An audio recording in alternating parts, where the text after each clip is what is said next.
I'm terribly, terribly excited to have all of you here. We will be doing 2 panels tonight and always interluded with a quick break. So first panel, I want to ask up on stage Ole from Apollo, Emil from Tomorrow Biostasis, and then the VitaDAO guys, Tyler and Paul. Please come up on stage. All right.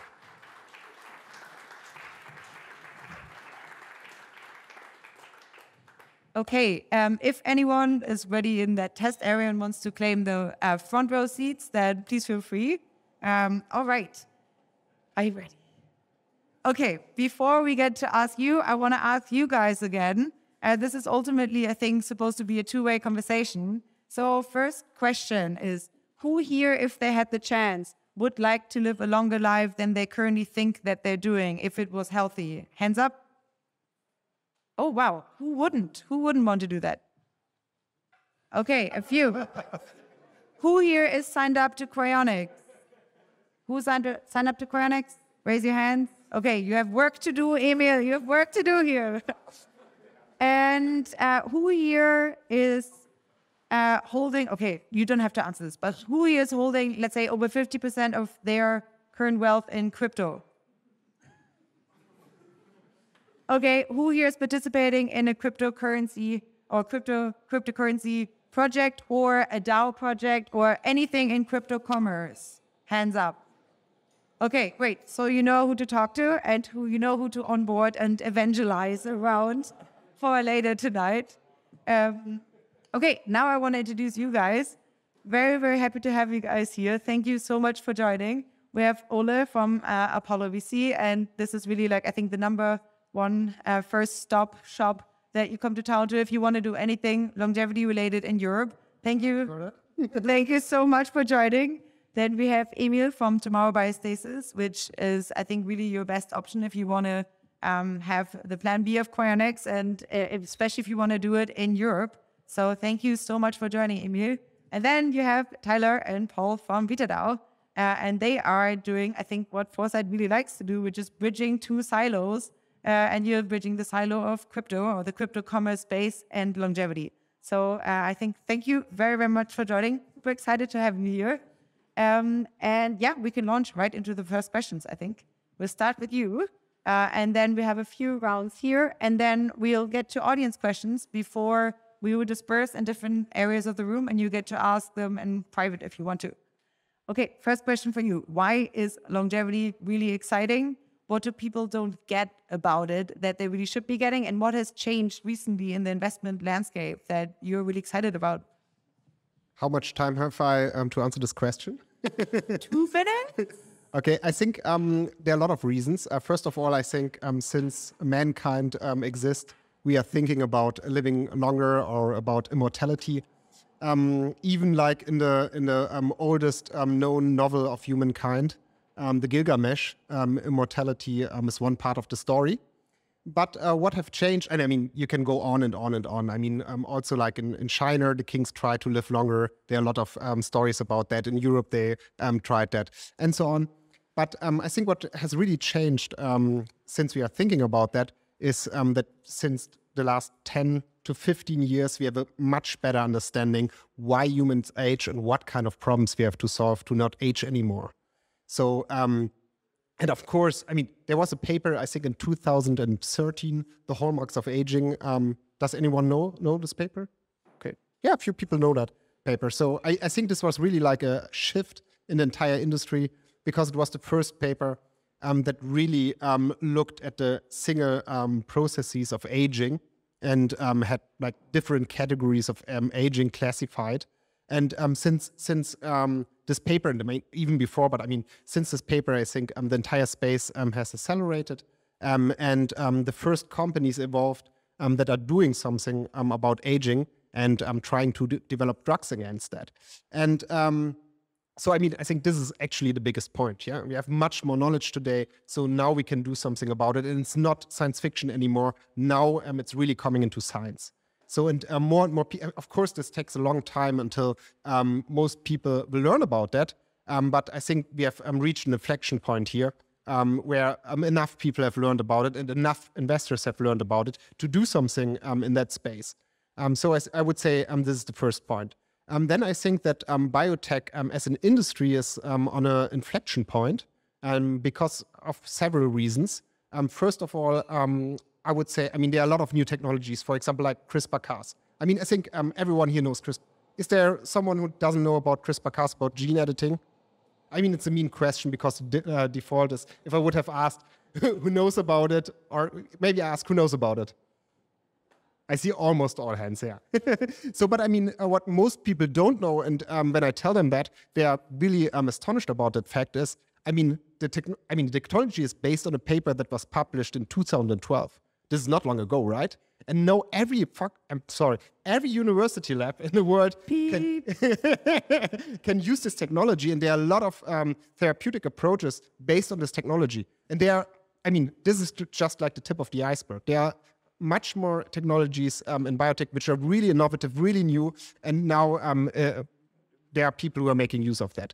Then I think AI, for most industries, it was a little bit, or I would call it machine learning. I think there's no AI yet, but there's machine learning. For most industries, it didn't work as well as people thought it would. But in biotech, machine learning is working really well. And it's working for different kind of stuff. It's working for lab automatization. It's working for finding new targets. It's working for finding molecules and so on and so forth. It's working very well. Then you have lab automatization as something that is accelerating the entire drug development process. Labs or drug development labs today can work several times faster than like 20 years ago. And you have a matured CRO industry. So, I think 15 years ago, people like us, we couldn't do drug development. You needed a pharma company, you needed a lot of resources. You have to build up labs, you have to hire the people, you needed to get the mice models and so on and so forth, right? Today, if I want to start an Alzheimer's trial, I can call a CRO in India. He will have the right animal model.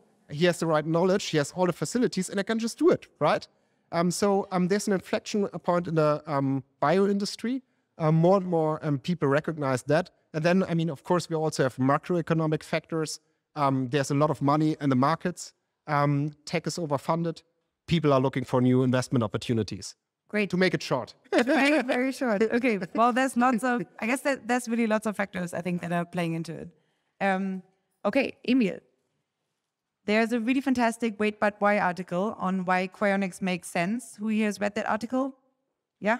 Okay, good. And you're not signed up yet? Exactly. Okay, what do you say when people are like, what the hell, cryonics? WTF? What do you say is the number one argument why people should care about cryonics and should maybe consider signing up? Well, most people already agreed, right? Because when the question was asked if anybody wants to live longer, most of the people raised their hands. And then the people who raised their hands when the question was asked if they're signed up, most of them was our team. So I think the market size is still, there's a good amount of market size still here. I think the fundamental idea, of course, is twofold, right? So if someone agrees that they would like to live significantly longer than they currently can, then arguably there are two things that might happen, right?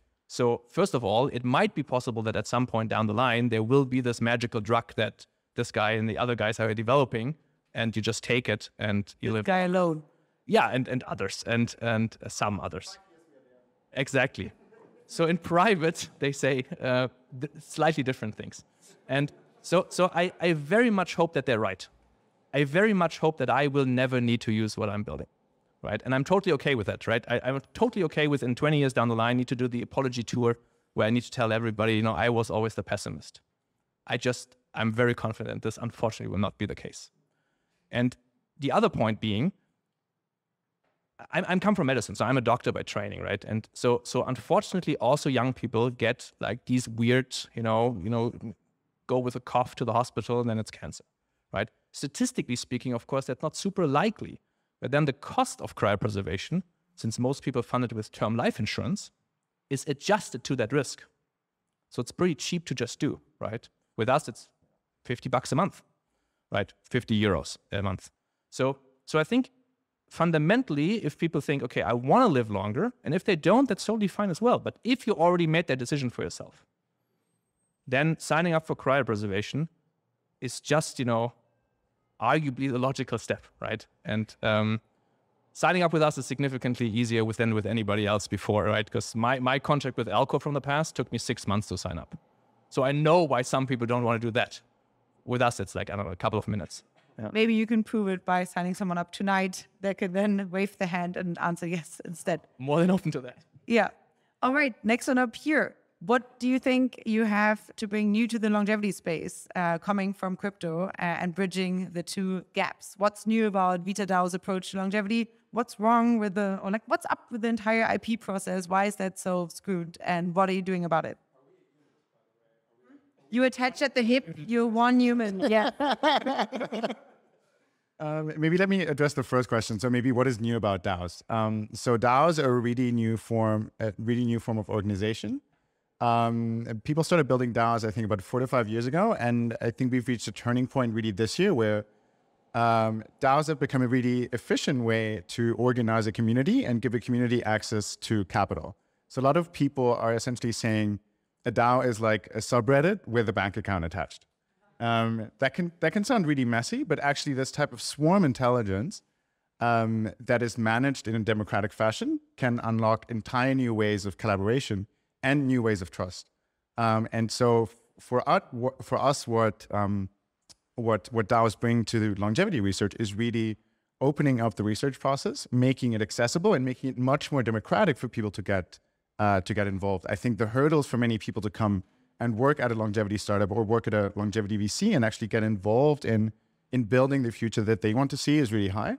And for us, DAOs lower that hurdle and lower the access to entry, and through that unlock really new creative forms of working together.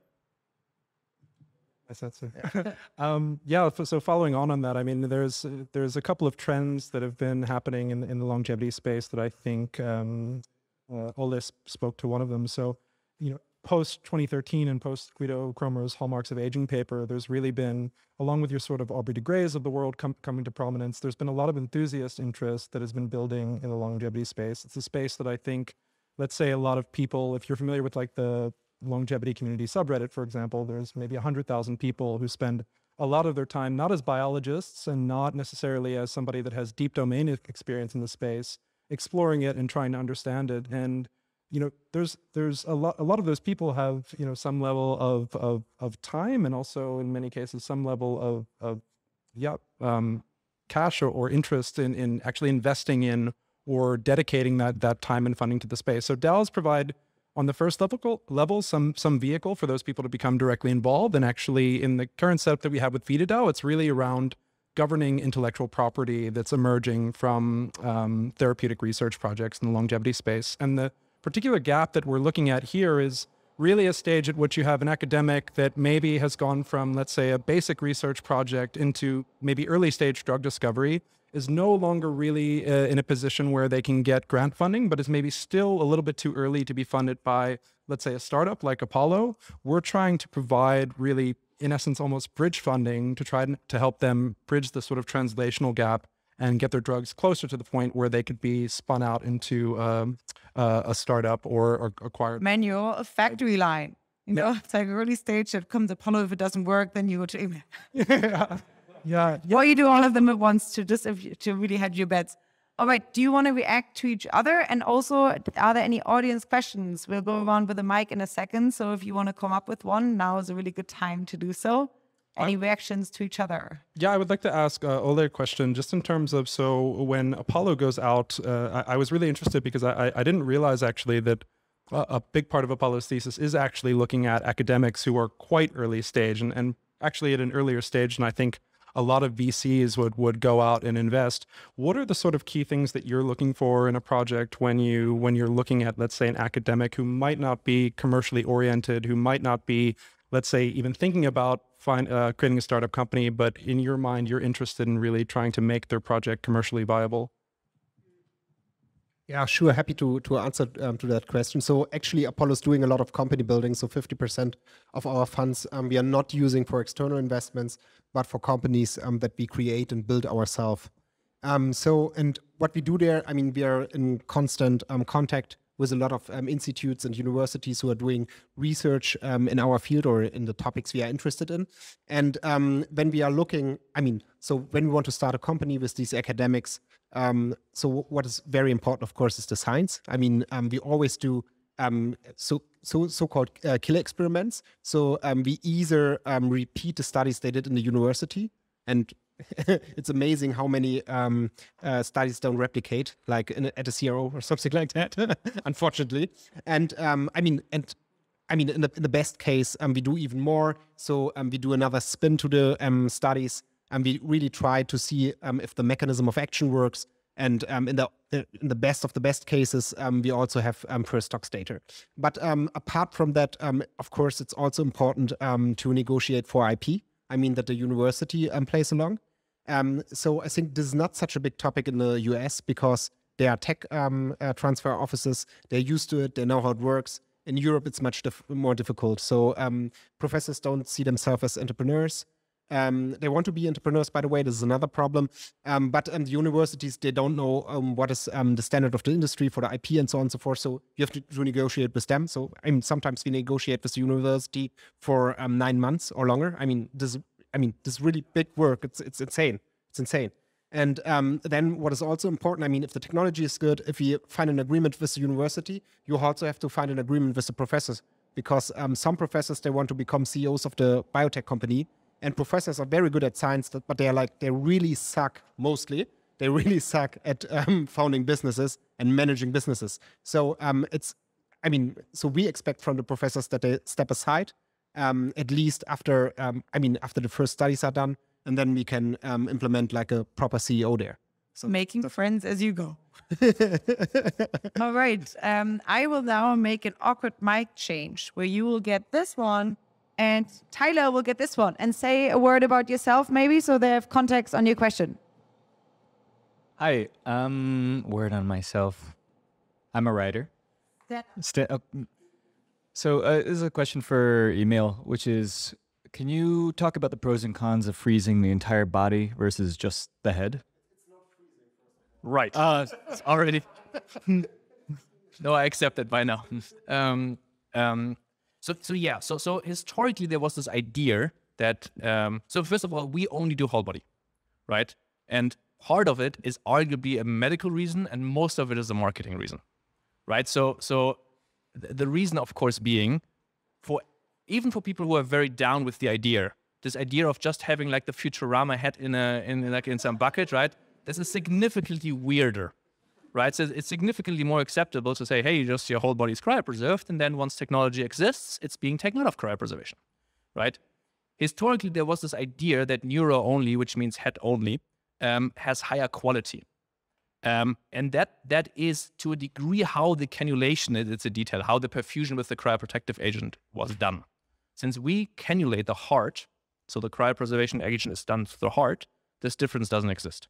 So by and large, we decided to only go for whole body, because to make this whole thing work in the long run, significantly more people need to sign up for this topic, right? To be then able to fund research, because this is fundamentally what we do, right? So fundamentally what we're running a company that then at some point hopefully gets large enough to be able to continuously fund research.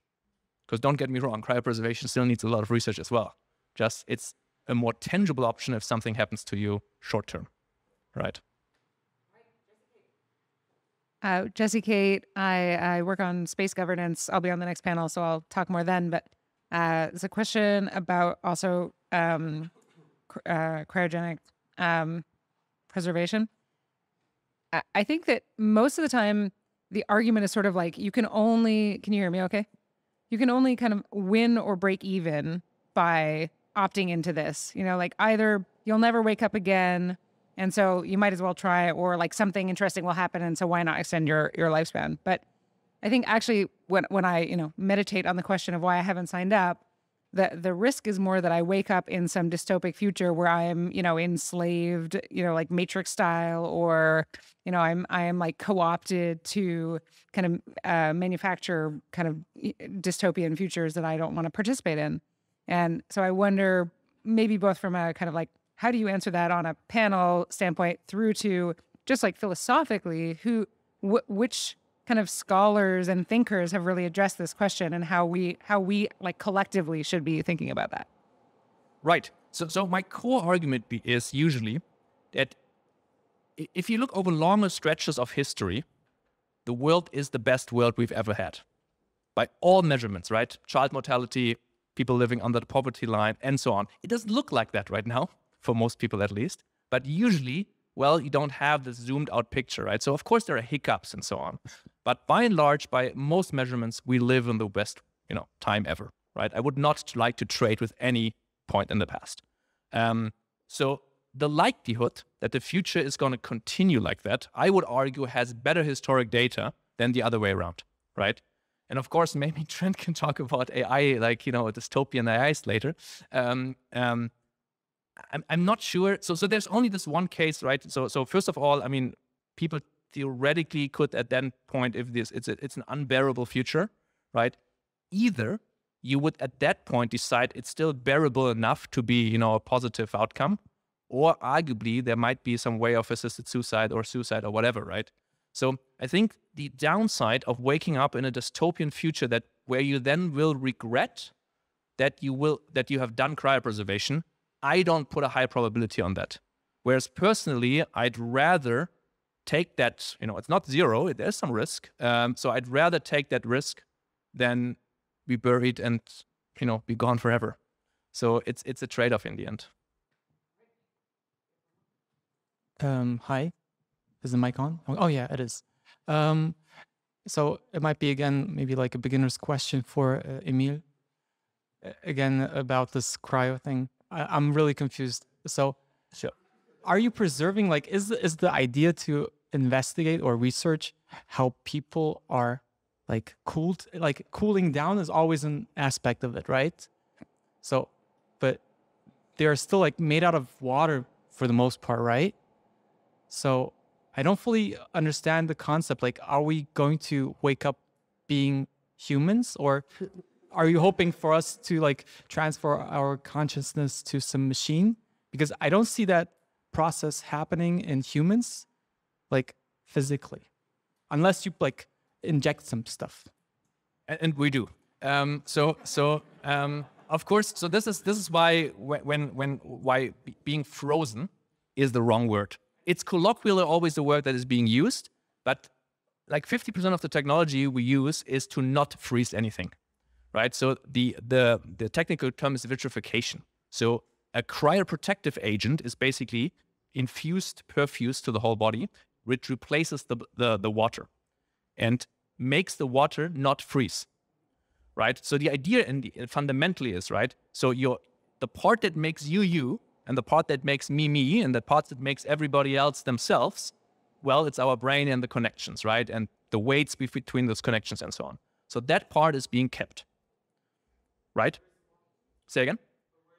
It's replaced against a cryoprotective agent. So you basically, with the circulatory system, you circulate a cryoprotective agent that is not water-based, but it's basically a medical antifreeze. So just like in your car, it's a solution that doesn't freeze under zero, right? So with that state, no ice crystal, like if you have that, no ice crystal is forming. And when I say no, there are still some ice crystals, but this is why this is still a research topic, right? And why there needs to be significantly more research and so on. But the logic is that no ice crystal is forming, and basically the cellular structure and so on is kept like it is. And now with advanced technology in the future, we might at some point be able to resuscitate that body and just, revive them. I think you have lots of people to educate either. You have another question? Yes. Hi, I'm Moritz. I run an analytics company. And this is a question not to Emil.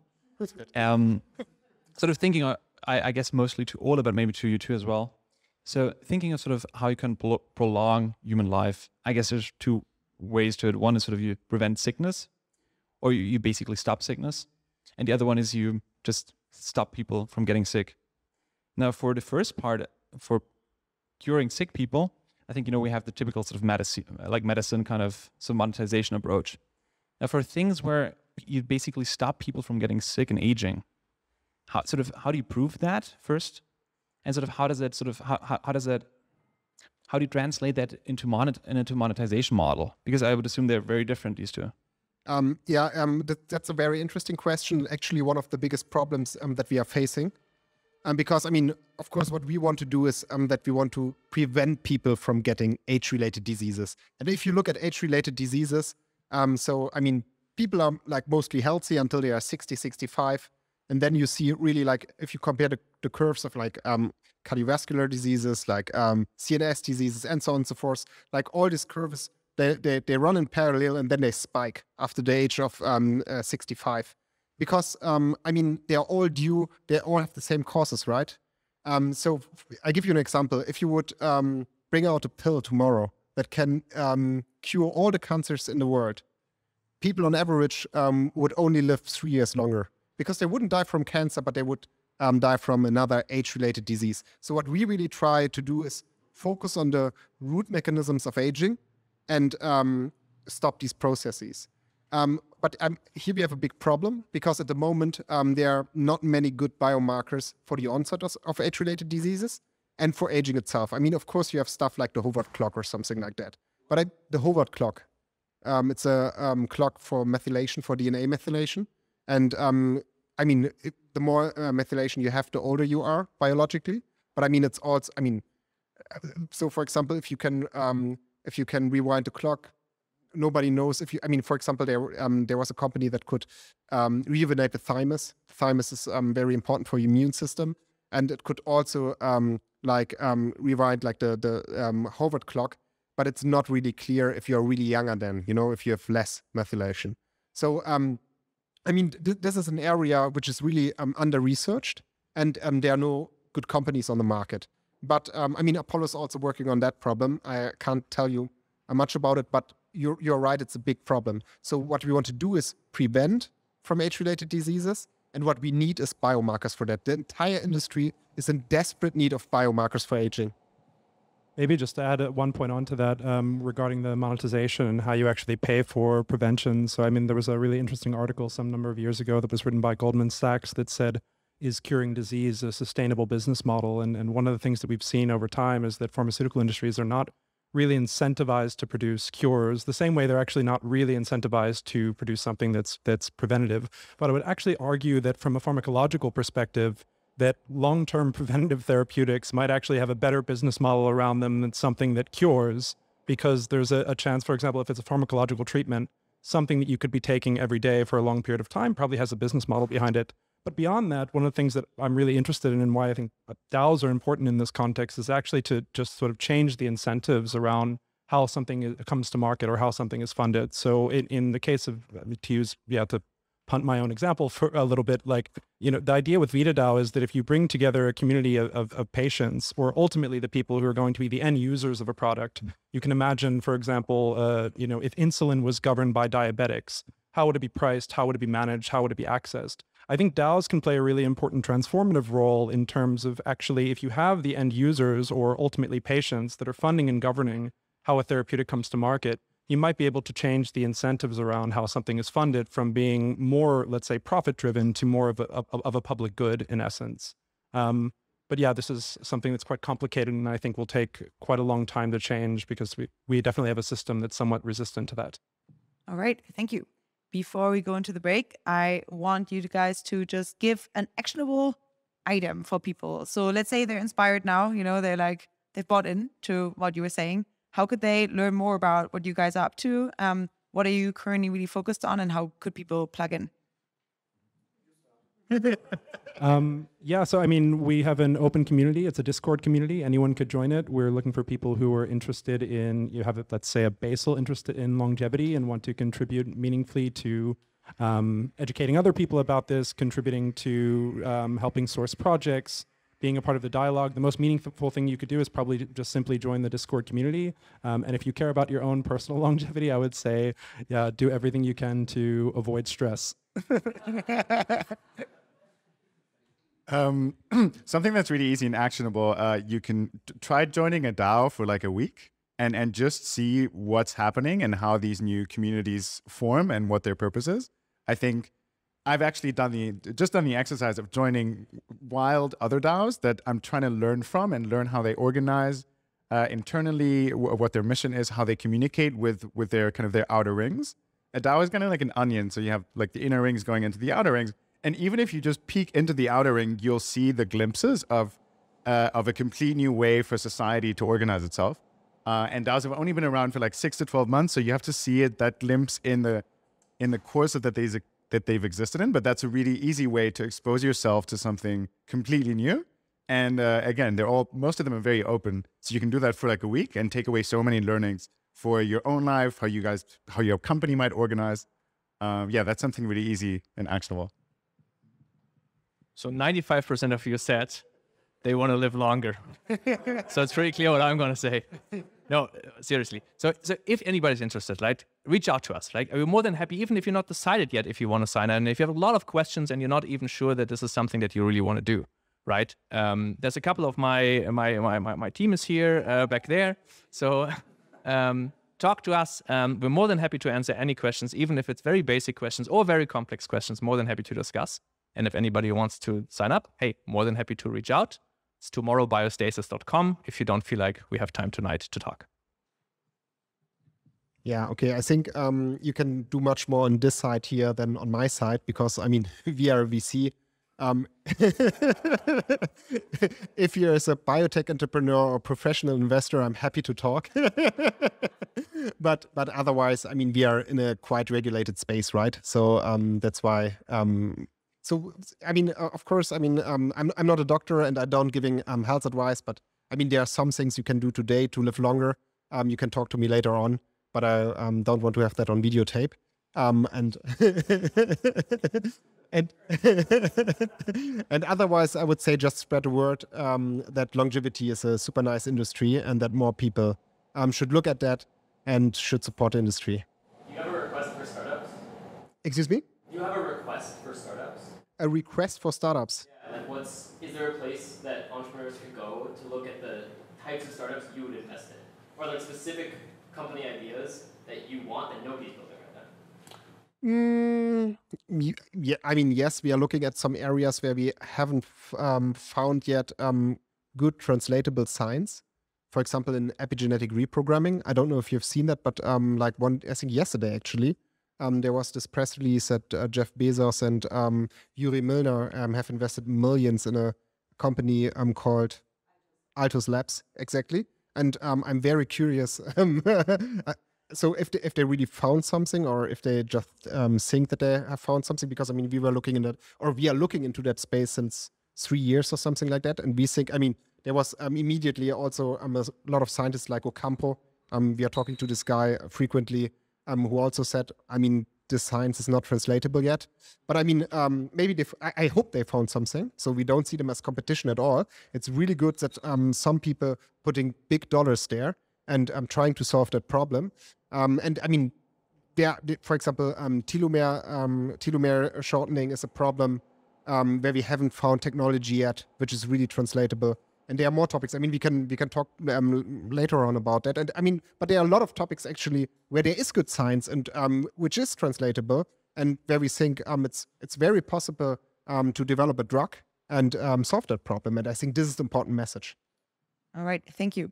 Well, if any one of you is working in that space or relatedly, at least like exploring that space, we have our Foresight Biotech and Health Extension group that is a virtual group of folks that are a mix between scientists, funders, entrepreneurs in that space, and they're trying to push the field forward. We have a challenge doc which is, I guess, our way. That's a request for startups.